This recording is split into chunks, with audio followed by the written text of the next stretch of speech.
அஸ்ஸலாமு அலைக்கும் வரஹ்மத்துல்லாஹி வபரகாத்துஹு. அன்பானவர்களே, ஒரு நேரம் மனசை ரொம்ப நெகிழ்வடையக்கூடிய ஒரு செய்தி.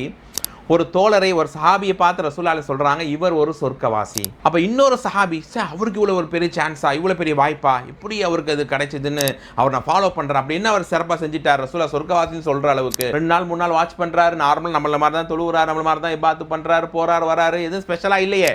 இவரா போய் அடுத்த நாள் கேட்கிறாரு, எப்பா நான் 3 நாள் அவனை வாட்ச் பண்ணிக்கிட்டு இருக்கிறேன், ரசூலுல்லாஹி உன்னை பார்த்து சொர்க்கவாசின்னு சொன்னாங்க, என்ன நீ சிறப்பா செய்யறன்னு உடனே அந்த நபர் சொல்றாரு, நான் டெய்லி தூங்கும்போது இன்னைக்கு நம்ம யாரையும் தொந்தரவு படுத்தல, யாரையும் வாழ்க்கையும் கெடுக்கல, யாரையும் அவமானப்படுத்தல, யாரை பத்தியும் புறம் பேசிடல, யாரையும் ஹர்ட் பண்ணிடல அப்படின்னு நினைச்சு என்னை நானே கேள்வி கேட்டு கொண்டவனாக உறங்குவேன். ஒருவேளை இந்த பண்பினாலே எனக்கு அல்லாஹ் சொர்க்கத்தை கொடுத்திருக்கலாம் அப்படின்னு சொன்ன உடனே அந்த கேட்ட நபி தோழர் அழுதே விட்டாராம். அப்படிதான் தோழர்களே, ஒரு நாள் தூங்கும்போது இன்னைக்கு நம்மால் 4 பேர் நல்ல மாதிரி இருந்தாங்களான்னு பார்க்கணும், அல்ல நம்மால் 4 பேர் எந்த கெடுதி அடையலைங்கிறத பார்க்கணுமே தவிர எப்போது நாவால் கரத்தால் யாருக்கும் தொல்லை தராத மக்களாக நாம் இருப்போம். அஸ்ஸலாமு அலைக்கும் வரஹ்மத்துல்லாஹி வபரகாத்துஹு.